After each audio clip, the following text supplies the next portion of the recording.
It's Sunday morning on CBS, and here again is Charles Osgood.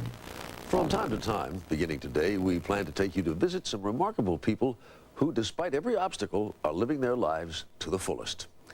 And this morning, that means keeping up with a couple who have gone way out on a limb.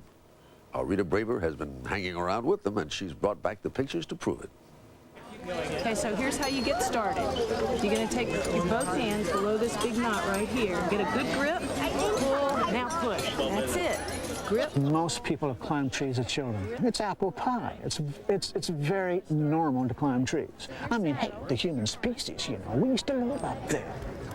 We're going up. Peter Jenkins is the Pied Piper of the growing sport of tree climbing. This is your tree climbing rope here. This is a special kind of rope. This is arborist rope. In 1983, he founded Tree Climbers International, which now boasts more than 700 members worldwide. Their motto, get high, climb trees. Here, I'm just going to stand on this loop here. I stand on it, and the weight of my body pulls me in with the tree. And trees are the classrooms at the climbing school Jenkins runs 2 Sundays a month in Atlanta. And you want to sort of be quick and slide that knot up, so. Jenkins is an arborist by trade. His job is taking care of trees. He modified all his professional techniques and gear for recreational climbing. Together. 1, 2, 3, pull. Yeah. Okay. He figures he's taught thousands of first-time tree climbers. This is proof that anyone really can do it. For me, it gave a whole new meaning to interviews done on the fly. So how does it feel now that you're up here? Great. Great. I mean, it's like I want to stay up here. I don't want to go down. How do you like it up here? I think it's great. How old are you? 3. So what do you want to tell other children? And then tell them I like to go all the way up into the tree.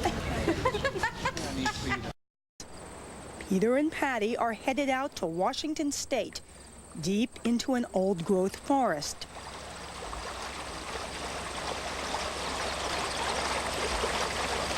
Their aim, to climb a 1,000-year-old, 200-foot-high Sitka spruce and spend the night in its branches.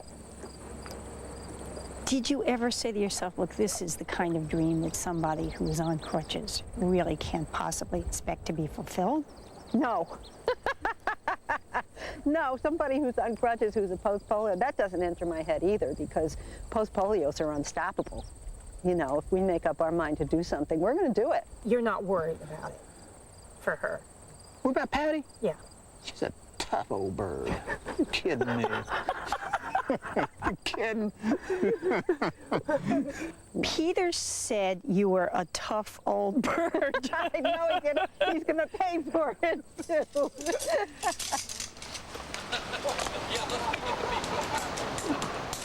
And so the big day arrives. Peter and Patty meet up with the other climbers who've signed up for the adventure. Folks like Tom Dunlap, an arborist from Minnesota. This will be his 25th sleepover in a tree. We're going through brush. Yeah, well, hey, we'll clear it once we get it. Once we get it in. Okay, I'll go up this and clear it. I don't bleed, I drip sap, so it's just natural for me to be up in the trees.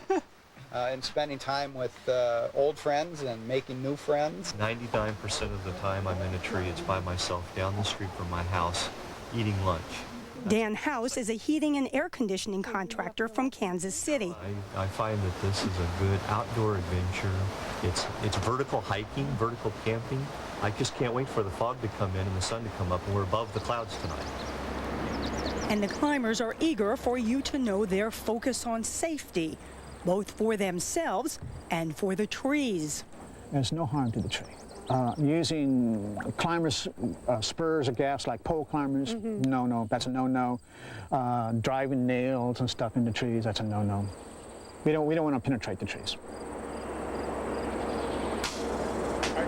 Mike Oxman shows how they get the climbing lines looped over the branches. Here we go. Got ourselves a shot. The lowest, a good 75 to 80 feet above ground. Hundreds of pounds of equipment get hauled up. Safety lines, food, gear for sleeping, an amazing undertaking. What are we sending up there? Sleeping bags for the night? The pressure's on to get everyone tree-borne before dark. Up, throw line. Up in the air so high that you can barely see the treetop encampment from the ground. It may be pull and push all the way, but these experienced climbers seem to glide smoothly up the trees. For Patty, everything is more difficult. With little use of her legs, her arms do most of the work. She inches up the ropes, stopping only for a little hug of encouragement from Peter. It will take her an hour to reach the canopy campsite. But what a campsite awaits her. Holy tamales. Tree hammocks and so-called tree boats, slung between the branches like so many cocoons. Wow, welcome to the tree. Hi. Nice. How high have I climbed? It's 167 feet. Really? Yeah. Being in the canopy of a tree is so totally different. It's a place to be rather than a thing to do. Is there any food up here? Yes, there is. There's even room service, sort of. Send turkey down, Dan. Oh, there's cheese on there. Finally, Peter and Patty and their high-flying friends settle in for the cold, wet night. What was that? The morning dawns golden and bright. Yellow line coming down. Now the task of coming down the tree begins. Now what do I do? And for Patty, this becomes the hardest part of the climb. Okay, sweetie, let's go. Swing direct. She must use different gear to come down than she went up with. That's it right there. And despite all the hours of practice, making the transfer proves difficult. Pull on this. Pull that. Go up with it. No, up. Oh, up? You must be kidding. No. Up? One rope. The struggle goes on for 20 tense minutes. You got me? Can I hold this? Ah! Oh, how the heck are you going to be able to get me off of this thing? I'll get you off. Finally, she's ready to descend. Okay, bye. Bye. Okay, very gently. Oh, You're okay. The unstoppable Patty, Peter's tough old bird, does not disappoint. okay. Now. Beautiful. But make no mistake, those are tears of joy. Way to go, sweetie pie!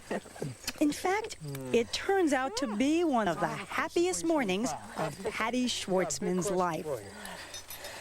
Would you marry me?